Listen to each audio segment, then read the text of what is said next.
So recently, I've seen a paradox with people who have good genetics and bad genetics. Now, I want to touch on it in this video because I find it very interesting. So basically, bro, the thing is, a lot of people with good genetics, they're born like basically blessed right in life, and that's honestly amazing, bro. Like I'm not saying it's a bad thing to be blessed. Like they're born with good looks, they're born with good muscle potential, they're born with like good social status, like everything that you want us to do. But as they go on later on in life, they just lose it all. Like they lose all the momentum that they had going for them previously with all that things that they were blessed with. And then the people with bad genetics, either they become incels roaming around on the internet watching clavicular live streams on the Tesla or something like that, or people who actually try in life.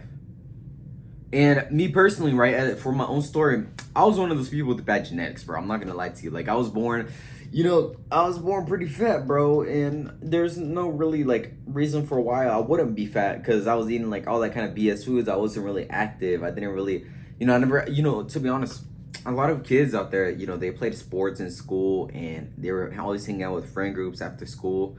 And honestly, for me, bro, I was never that kind of kid to just hang out with other people and stuff. Honestly, when I was coming back home from school and then I went home, it was just like it was just me by myself. I went to go ahead and eat a snack, play some Roblox and stuff like that. Didn't really hang out with that much people, and this ended up in me it's showing in my looks and stuff. And then eventually I ended up discovering self-improvement like in 2022. This was like when Hamza started blowing up. No, actually I discovered self-improvement in 2021, and then I didn't act on it. I just watched Hamza's videos for a bit, and then I just didn't care about it. And then I actually started going to the gym like a bit later. And then I seriously locked in like 2025. That's kind of like a quick background. And then eventually, here I am right now, bro. I mean, I can put some photos of my physique on the screen. I kind of wanted to keep this video unedited, but it seems like I have to put some edits on there. But yeah, so I think the reason why this paradox happens with the people with good and bad genetics is the fact that with these people who have good genetics, they have the momentum, right? So there's something that I have written on my wall here. Let me show you. Oh shoot, my ring light. Hold on, let's see if you can. Hold on, I gotta light it up. See that written on my wall? Remember to remember.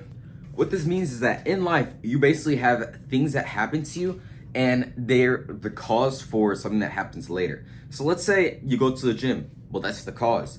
Well, what's the effect? Well, the effect is getting jacked.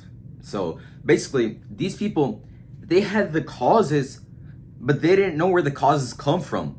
So they only had the experience of the effects, right? So later down the line, when the causes are no longer being inputted, like after high school, when they're just being lazy and stuff, they're just smoking weed all day, then they lose that effect that they had previously, which causes them to just fall off after high school. This it's like a common term, right? People falling off at their high school. Oh, bro, I used to bench 315 in high school. Like, bro, get out of here. And the people with bad genetics, they had to find the cause. That's the thing.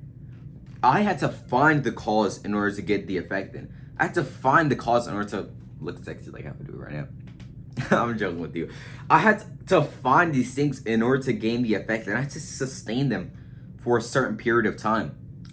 And I'm not saying everybody with bad genetics does this, because, there's likely somebody watching this video right now, criticizing every single word that I say, and he's also an incel, and he also has, like a messed up hair, and he also has acne, and he also has like a neck beard or something like that, bro. Like there's probably some kind of dude watching that. But I'm just saying, like, when you start off from the bottom and you have to work your way up to the top, you're not automatically born with being at the top. You have to find the steps in order to get there.